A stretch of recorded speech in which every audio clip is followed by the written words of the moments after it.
Ito ang reading mo, Aries. Welcome back to our channel. Naway nasa maputi kayong kalagayan while watching the channel. This is the channel reading. Kayo nang bahala magpalit-palit ng situation nyo sa reading ko.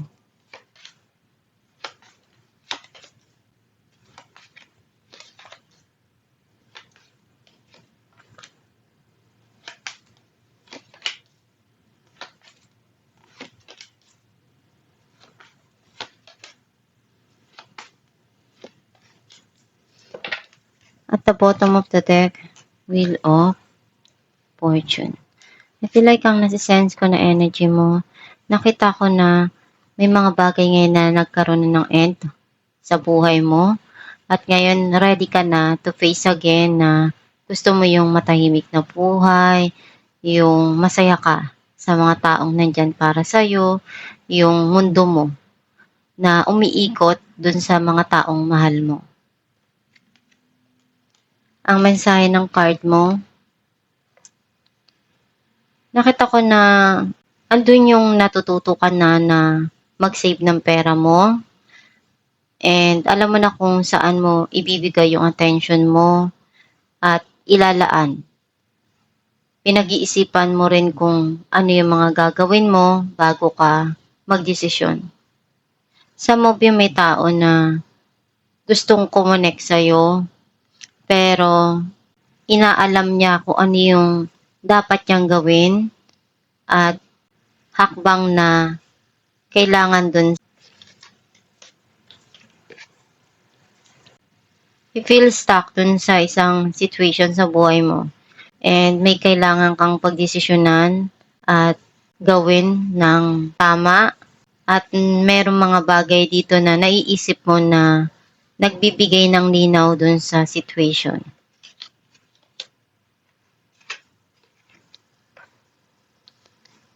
Kung ano yung pagkukulang, ikaw yung nagpupuno. At umaasa ka na one day, lahat ng mga ginawa mo, may babalik sa'yo.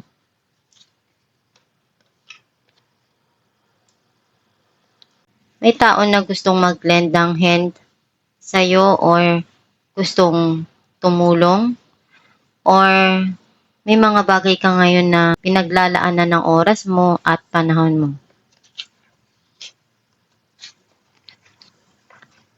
May blessing na darating or may minamanifest ka na gusto mong matanggap.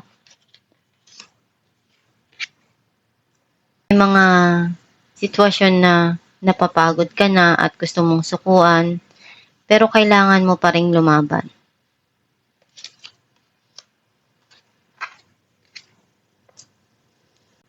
Gusto mo munang bigyan ng time yung sarili mo para makapag-isa at makapag-isip-isip.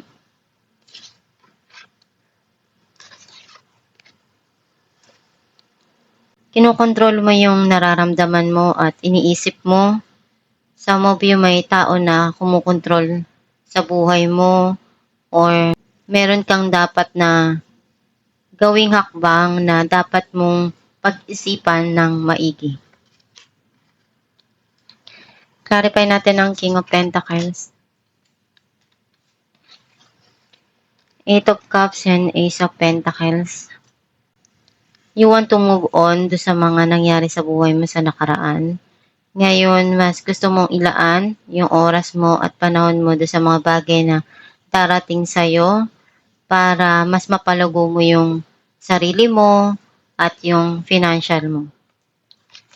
Clarify natin the star.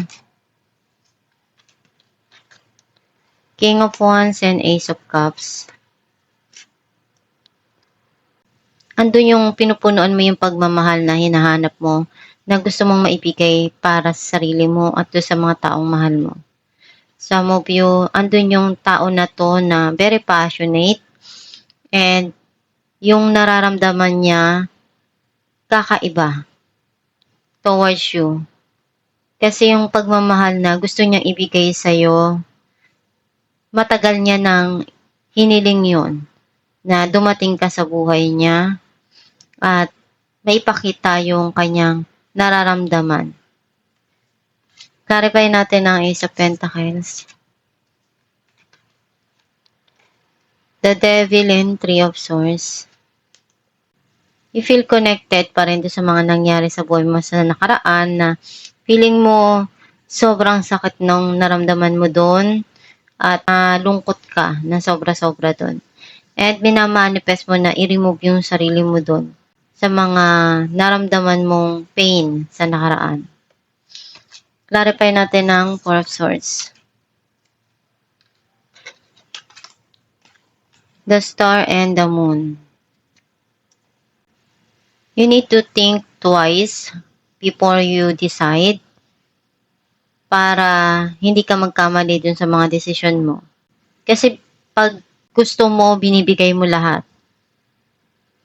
Wala kang tinitira para sa sarili mo. Clarify natin ang The Hangman. King of Cups and Page of Wands. May magandang balita na darating dito. Some of you, itong tao na to, gusto niyang gumawa ng hakbang pero may mga bagay siya ngayon na kailangan niyang unahin and pagdesisyonan ng tama kung ano yung kailangan doon sa sitwasyon. Clarify natin Knight of Pentacles. Eight of Swords and Four of Cups. May tao na mag-o-offer sa'yo kung ano yung kaya niya.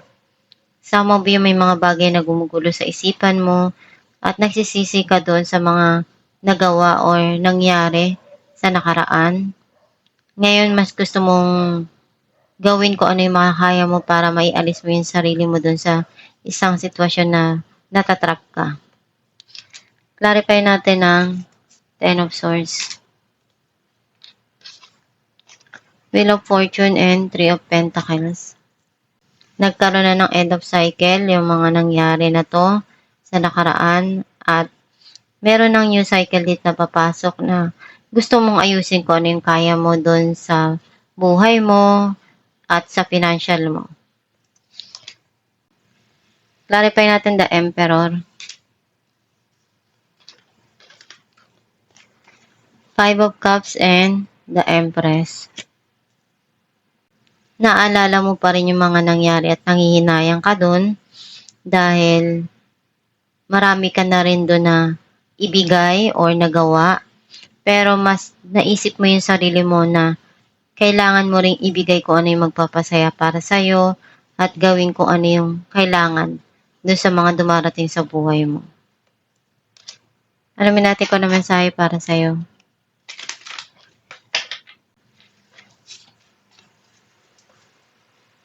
I heal the habit of fear and I embrace the habit of love. Ang mensahe para sa'yo na kailangan mong harapin yung mga nangyayari sa buhay mo kahit ano pa yan.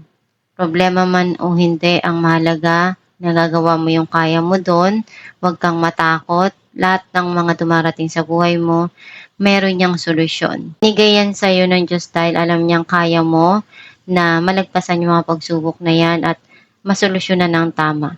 Basta gawin mo lang palagi yung kaya mo at magdasal ka para matulungan ka ng Diyos Ama sa mga pinagdadaanan mo at kung ano man yung mga nangyayaring sa buhay mo ngayon, maging matatag ka at gawin mo yung kailangan doon sa sitwasyon. Harapin mo at maging matapang ka sa bawat dumarating sa buhay mo. At itong yung reading Aries, kung nakaresonate ka, kindly comment down below. Thank you for watching.